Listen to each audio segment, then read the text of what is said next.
இந்த வீடியோல நம்ம குரூப் 4க்கான நோட்டிபிகேஷன் வந்திருக்கு. அதுக்கப்புறம் நிறைய பேர் வந்து நம்ம கிட்ட டவுட் நிறைய கேட்டிருந்தீங்க. இந்த வாட்டி பிப்ரவரி 2025ல டைப்பிங் எக்ஸாம் முடிச்சிருப்பீங்க. நாங்க வந்து அதுக்கான எலிஜிபிளா, அதாவது நாங்க இப்போ குரூப் 4க்கு அப்ளை பண்ணும்போது இன்கேஸ் ரிசல்ட் வந்துட்டா அதை அப்ளை பண்ணலாமான்ற மாதிரி நிறைய டவுட் கேட்டிருந்தீங்க. அதுக்கான வீடியோ தான் இது. அதுக்கான இன்ஃபர்மேஷனை உங்களுக்கு அடுத்தடுத்து சொல்லுவோம். இப்போ குரூப் 4க்கான நோட்டிபிகேஷன் வெளியே வந்திருக்கு. அதுல என்னென்ன வேகன்சி இருக்கு, என்ன பண்ணலான்றதை இந்த வீடியோல பார்ப்போம். இந்த மாதிரியான யூஸ்ஃபுல்லான வீடியோஸை நம்ம சேனல்ல தொடர்ந்து பார்க்க நம்ம சேனலை சப்ஸ்கிரைப் பண்ணிக்கோங்க. பாருங்க, இந்த வீடியோல நம்ம நிறைய பேர் வந்து இப்போ 2025ல வந்து டைப்ரைட்டிங் எக்ஸாம் முடிச்சிருந்தீங்க. அந்த கேண்டிடேட் வந்து இப்போ நம்ம குரூப் 4க்கு நோட்டிபிகேஷன் வந்தா அப்ளை பண்ணலாமா, இந்த முடிச்ச எக்ஸாமோட ரிசல்ட் வந்துருச்சுன்னா அதை பேஸ் பண்ணி நாம குரூப் 4க்கு அப்ளை பண்ணலாமான்ற மாதிரி டவுட்ஸ் கேட்டிருந்தீங்க. அதுக்கான விளக்கம் தான் இப்ப பார்க்க போறோம். இப்ப தமிழக அரசு பணியாளர் தேர்வாணையம் வந்து உங்களுக்கு 25/4/2025, அதாவது இன்னைக்கு வந்து உங்களுக்கு அறிவிக்கை வெளியிட்டு இருக்காங்க. அதாவது நீங்க குரூப் 4க்கு அப்ளை பண்றதுக்கான டேட் இன்னில இருந்து நீங்க அப்ளை பண்ணலாம் அப்படின்றதுக்கான ஒரு அறிக்கையை அவங்க வெளியிட்டு இருக்காங்க. இங்க பாருங்க, அறிவிக்கை நாள் வந்து 25/4/2025 இன்னைக்கு வெளியிட்டு இருக்காங்க. நீங்க வந்து 12 PM இருந்து நீங்க அப்ளை பண்ணலாம். இன்னில இருந்து இணைய வழி விண்ணப்பத்தை சமர்ப்பிப்பதற்கான கடைசி நாள் வந்து 24/5/2025 12 மணிக்கு முன்னாடி, அதாவது 11:59க்கு முன்னாடி நீங்க அப்ளை பண்ணி முடிச்சிருக்கணும். ஓகேங்களா? இதுல நீங்க ஏதாச்சும் தப்பு பண்ணிருந்தீங்க, அதாவது நீங்க அப்ளிகேஷன்ல அப்ளை பண்ணும்போது ஏதாச்சும் ஒரு ஸ்பெல்லிங் மிஸ்டேக்கோ இல்ல ஏதாச்சும் ஒரு பிழை இருந்துச்சுன்னா அது திருத்தறதுக்கான கால அவகாசமும் கொடுத்திருக்காங்க. பாருங்க, 24/5/2025 நீங்க அப்ளை பண்றதுக்கான டேட் க்ளோஸ் ஆயிடுது. 29/5/2025 12 மணில இருந்து 31/5/2025 12 மணி வரைக்கும் உங்களுக்கு நீங்க இன்கேஸ் அப்ளை பண்றப்ப ஏதாவது தவறு இருந்துச்சுன்னா அதை திருத்தறதுக்கான ஒரு கால அவகாசம் அவங்க கொடுத்திருக்காங்க. இப்போ எக்ஸாம் பாத்தீங்க அப்படின்னா என்னைக்கு நடக்குதுன்னா 12/7/2025 அன்னைக்கு 9:30 முதல் 12:30 வரை நடக்கும் அப்படின்னு சொல்லியிருக்காங்க. இப்ப என்னென்ன போஸ்டிங்க்கு அவங்க கால்ஃபர் பண்ணியிருக்காங்க அப்படி பாத்தீங்கன்னா, கிராம நிர்வாக அலுவலர் பாத்தீங்கன்னா 215 காலி இடங்கள், அதாவது 215 வேகன்சி இருக்கு. இளநிலை உதவியாளருக்கு பாத்தீங்க அப்படின்னா 1621 போஸ்டிங் இருக்கு. இளநிலை உதவியாளர், ஓகேங்களா, அதாவது 6 போஸ்டிங். அதுலயே வந்து தமிழ்நாடு வனத்தோட்ட கழகத்துல இருந்து 5 போஸ்டிங் இருக்கு. ஓகேங்களா? இப்ப பாருங்க, இளநிலை உதவியாளர் பிணையம் 46 வேகன்சியும், இளநிலை வருவாய் ஆய்வாளருக்கு வந்து 239 வேகன்சி இருக்கு. இளநிலை செயல் பணியாளர் வந்து ஒரு வேகன்சியும், இளநிலை உதவியாளர் மற்றும் தட்டச்சருக்கு வந்து, அதாவது இங்க பாருங்க என்னென்ன டிபார்ட்மெண்ட் பணி நிறுவனத்தோட பேர் பாருங்க, அந்த டிபார்ட்மெண்ட்ல உங்களுக்கு ஒரு வேகன்சி இருக்கு. இப்போ நம்மளோட இதுக்கு வந்துருவோம். தட்டச்சருக்கு பாத்தீங்க அப்படின்னா தமிழ்நாடு அமைச்சு பணி, நீதி அமைச்சு பணி, தலைமை செயலக பணி, சட்டமன்ற பேரவை செயலக பணியில வந்து மொத்தம் சேர்த்து 1099 போஸ்டிங்ஸ் இருக்கு. நீங்க தமிழ்நாடு தொழிலாளர் கல்வி நிலையத்துல வந்து ஒரு போஸ்டிங் இருக்கு. அப்படி பாத்தீங்க அப்படின்னா மொத்தம் உங்களுக்கு 1100 டைபிஸ்ட் வேகன்சி இருக்கு. சுருக்கெழுத்து தட்டச்சர் நிலை கிரேட் 3ல வந்து 333. இங்க பாருங்க என்ன டிபார்ட்மெண்ட் இங்க சைட்ல கொடுத்திருக்காங்க. அந்த டிபார்ட்மெண்ட்டுக்கு ஏத்த மாதிரி வேகன்சிஸ் இருக்கு அப்படின்னு சொல்லி அவங்களே வகைப்படுத்தி கொடுத்துட்டாங்க. நேர்முக எழுத்தருக்கு வந்து 2, உதவியாளருக்கு வந்து 54, 19, கள உதவியாளருக்கு வந்து 19 வேகன்சி இருக்கு. இப்போ வன காப்பாளருக்கு வந்து 62, ஓட்டுநர் உரிமத்துடன் கூடிய வன காப்பாளருக்கு வந்து 35 வேகன்சி இருக்கு. இங்க பாருங்க, வன காவலர் பழங்குடியின இளைஞருக்கு வந்து 24 வேகன்சி, வன காவலருக்கு 71, வன காப்பாளருக்கு வந்து 15 வேகன்சியும், வன காவலருக்கு வந்து 50 வேகன்சி, மொத்தம் 3935 வேகன்சி இருக்கு. சரிங்களா? இப்போ கல்வி தகுதி மற்றும் தொழில்நுட்ப தகுதி, கிராம நிர்வாக அலுவலர் மற்றும் இளநிலை உதவியாளர் வந்து குறைந்தபட்ச பொது கல்வி கட்டாயம் பெற்றிருக்க வேண்டும் சொல்லிட்டாங்க. இப்போ இளநிலை உதவியாளர் பிணையம் அதுக்கும் குறைந்தபட்ச பொது கல்வி கட்டாயம் பெற்றிருக்க வேண்டும் சொல்லிட்டாங்க. இப்ப பாருங்க அடுத்து என்னன்னு பாத்தீங்கன்னா இளநிலை உதவியாளர். ஓகேங்களா, இவங்க வந்து 10ஆம் வகுப்பு தேர்ச்சி.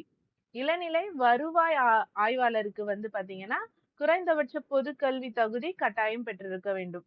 இங்கேயும் குறைந்தபட்ச பொது கல்வி தகுதி.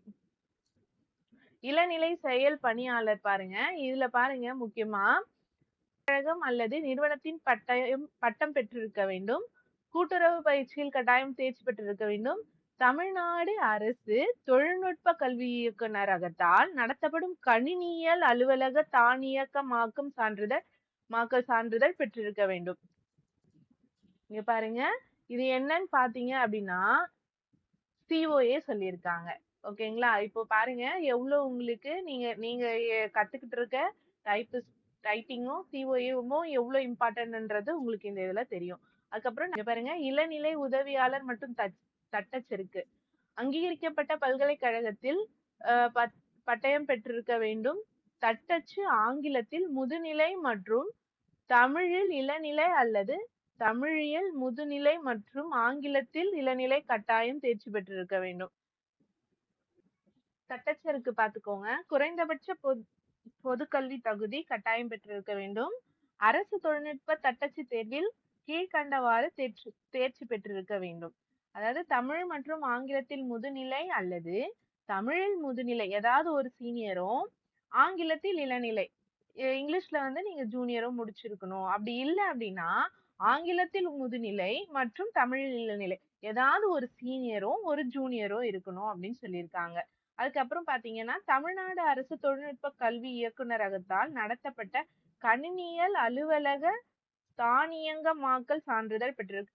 COA சொல்லியிருக்காங்க. சரிங்களா, COA வந்து நீங்க முடிச்சிருக்கணும் அப்படின்னு சொல்லியிருக்காங்க தட்டச்சருக்கு. இதெல்லாம் வந்து உங்களுக்கு எலிஜிபிலிட்டி அப்படின்னு சொல்லியிருக்காங்க. அடுத்து பார்ப்போம் தரவரிசை நடைமுறை. இப்போ நிறைய பேர் டைப்பிங் முடிச்சிருப்பீங்க, இது எப்படி வந்து உங்களுக்கு அங்க எடுப்பாங்க அப்படின்ற நிறைய டவுட்ஸ் நிறைய பேருக்கு தெரியாம கூட இருக்கலாம். இப்போ அவங்க அந்த டைப்பிங் எப்படி எடுக்கிறாங்கன்றத நம்ம இதுல சொல்றோம் பாருங்க. எழுத்து தேர்வில் தேர்வர்கள் பெற்ற மொத்த மதிப்பெண்களின் அடிப்படையில் தகுதி பட்டியல் அல்லது தரவரிசை பட்டியல் தயாரிக்கப்படும். அதாவது நீங்க எடுக்கிற மொத்த மார்க்கை பேஸ் பண்ணி அவங்க வந்து ஒரு ரேங்கிங் லிஸ்ட் எடுக்கிறாங்க. அதுல பாருங்க 2 அல்லது அதற்கு மேற்பட்ட தேர்வர்கள் சம மதிப்பெண்களை பெற்றிருந்தால் 2 பேர், அதாவது ஒரு 10 பேரோ இல்ல ஒரு நிறைய பேர் வந்து ஒரே மாதிரி மார்க் எடுத்திருப்பீங்க. 198னா 198, 155னா 155, 185னா அதே மாதிரி ஒரே மாதிரி சேமா மார்க் நிறைய பேர் எடுத்திருப்பாங்க. அப்படி அதிக தகுதி பெற்ற தேர்வர்கள் தகுதி பட்டியலில் முதலிடத்தில் வைக்கப்படுவார்.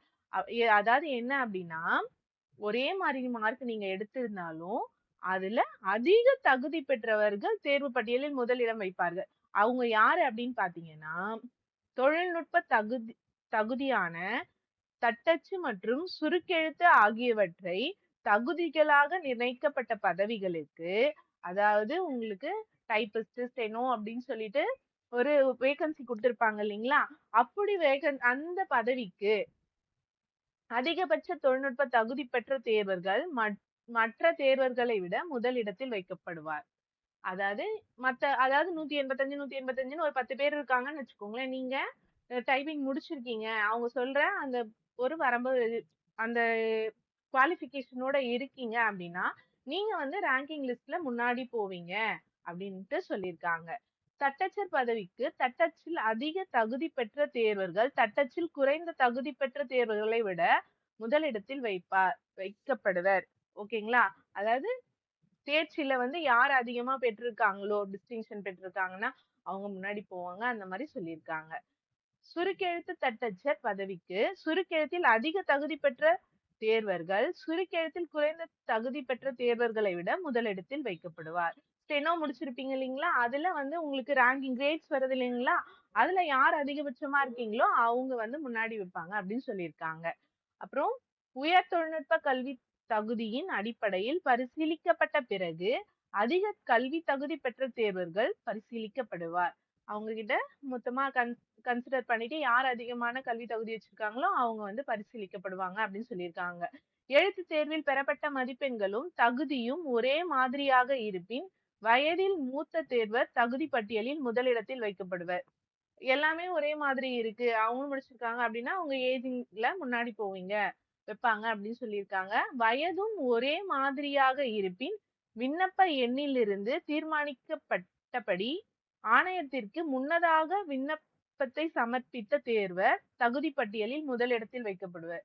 பாருங்க, அப்ளிகேஷனே இப்ப பாருங்க, நீங்க யார் ஃபர்ஸ்ட், இன்கேஸ் உங்களுக்கு வயசும் ஒரே மாதிரி இருக்கு, நீங்க எல்லா குவாலிஃபிகேஷனும் ஒரே மாதிரி இருக்குன்ற பட்சத்துல யாரு ஃபர்ஸ்ட் அப்ளை பண்ணாங்களோ அவங்க முன்னாடி போவாங்க அப்படின்னு சொல்லியிருக்காங்க. அடுத்து பாருங்க, தமிழ்நாடு அமைச்சு பணி, நீதி அமைச்சு பணி, தலைமை செயலக பணி, சட்டப்பேரவை செயலக பணியில் அடங்கிய தட்டச்சு பதவிகளுக்கான முன்னுரிமை பின்வருமாறு வழங்கப்படும். அரசு தொழில்நுட்ப தேர்வில் தமிழ் மற்றும் ஆங்கில தட்டச்சில் முதுநிலையில் தேர்ச்சி பெற்ற தேர்வர்கள் முதலில் தெரிவு செய்யப்படுவர். பாருங்க, யார் முதுநிலை முடிச்சிருக்காங்களோ அவங்க முதல்ல வந்து செலக்ட் பண்ணுவாங்க அப்படின்ற மாதிரி சொல்லியிருக்காங்க.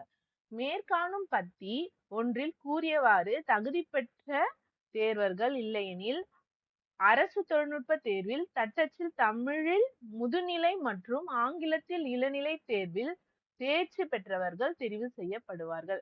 2 போத் ஹையர் முடிச்சிருக்கவங்க பண்ணுவாங்க. அப்படி இல்லை அப்படின்னா ஏதாவது ஒரு சீனியர் ஒரு ஜூனியர் முடிச்சிருக்கவங்க செலக்ட் பண்ணுவாங்க அடுத்தபட்சமா அப்படின்னு சொல்லியிருக்காங்க. அதுக்கு அடுத்து பாத்தீங்க அப்படின்னா,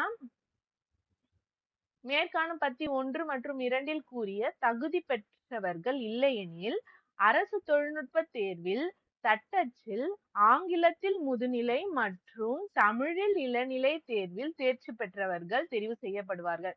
இதுலயே பாருங்க, ஃபர்ஸ்ட் தமிழ், நீங்க ஏதாவது ஒரு சீனியர் இருந்தா போதும்னு சொல்லியிருக்காங்க. ஆனா அதுலயுமே ப்ரிஃபரன்ஸ் பாத்தீங்க அப்படின்னா தமிழ்ல முதுநிலை பெற்ற சீனியர் முடிச்சவங்க வந்து ஃபர்ஸ்ட் ப்ரிஃபரன்ஸும், இங்கிலீஷ்ல சீனியர் முடிச்சவங்க வந்து செகண்ட் ப்ரிஃபரன்ஸாவும் போறாங்க. அடுத்து நீங்க கேட்ட டவுட்டுக்கான விளக்கம் இப்ப பாருங்க. என்ன கேட்டிருந்தீங்க அப்படின்னா, நான் வந்து 2025 பிப்ரவரியில எக்ஸாம் எழுதியிருக்கேன், நான் எலிஜிபிளா, நாங்க அப்ளை பண்ணலாமான்ற மாதிரி நிறைய டவுட்ஸ் கேட்டிருந்தீங்க. அதுக்கான விளக்கம் இவங்களே கொடுத்திருக்காங்க.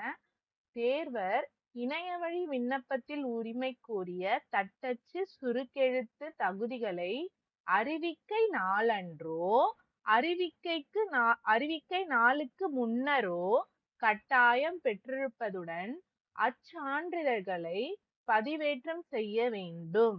தட்டச்சு சுருக்கெழுத்து கணினியல் அலுவலக தானியங்கமாக்கல் சான்றிதழ்கள் அறிவிக்கைக்கு பின்னர் வழங்கப்பட்டிருக்கும் நேர்வுகளில் தேர்வர் தேர்வு முடிவுகள் அறிவிக்கை நாளுக்கு முன்னரோ அல்லது அறிவிக்கை நாளன்றோ வெளியிடப்பட்டதற்கான ஆதார சான்றினை கட்டாயம் பதிவேற்றம் செய்ய வேண்டும். அதாவது என்ன சொல்லியிருக்காங்க அப்படின்னா, அவங்க நோட்டிபிகேஷன் வந்த அன்னைக்கோ இல்லைன்னா அதுக்கு முன்னாடி உங்களுக்கு ரிசல்ட் வந்திருந்துச்சு அப்படின்னா நீங்க எலிஜிபிள். உங்களுக்கு நோட்டிபிகேஷன் வந்த அன்னைக்கு இன்னைக்கு ரிசல்ட் வந்திருக்கு அப்படின்னா நீங்க அந்த ரிசல்ட் காப்பியை வச்சு அப்ளை பண்ணலாம் அப்படின்ற மாதிரி சொல்லியிருக்காங்க. இப்போ நோட்டிபிகேஷன் இன்னைக்கு வந்துருச்சு, இன்னைக்கு வரைக்கும் ரிசல்ட் நம்மளுக்கு வரல. ஸோ இன்கேஸ் நாளைக்கு வந்திருந்ததுன்னா கூட, ரிசல்ட் நாளைக்கு வருது அப்படின்னா கூட நீங்க எலிஜிபிள் இல்லைன்ற மாதிரி சொல்லியிருக்காங்க. அதாவது நோட்டிபிகேஷன் வந்த இன்னைக்கு வந்திருக்கணும், இல்லைன்னா இதுக்கு முன்னாடி வந்த ரிசல்ட் மட்டும்தான் எலிஜிபிள். அப்படி அதாவது இப்போ 2025 பிப்ரவரியில எக்ஸாம் எழுதினவங்களோட சான்றிதழ், அதாவது இப்ப ரிசல்ட் வந்துச்சு அப்படின்னால இதுக்கப்புறம் அந்த தகுதி, அந்த ரிசல்ட்டை வந்து ஒரு தகுதியா நீங்க வந்து வச்சு அப்ளை பண்ண முடியாது. ஓகேங்களா? குரூப் 4க்கு எப்படி அப்ளை பண்ணலான்றதுக்கான விளக்கத்தை, அதாவது எப்படி அப்ளை பண்ணலான்றத அடுத்த வீடியோல பார்ப்போம். இந்த மாதிரியான யூஸ்ஃபுல்லான வீடியோஸை நம்ம சேனல்ல தொடர்ந்து பார்க்க நம்ம சேனலை சப்ஸ்கிரைப் பண்ணிக்கோங்க.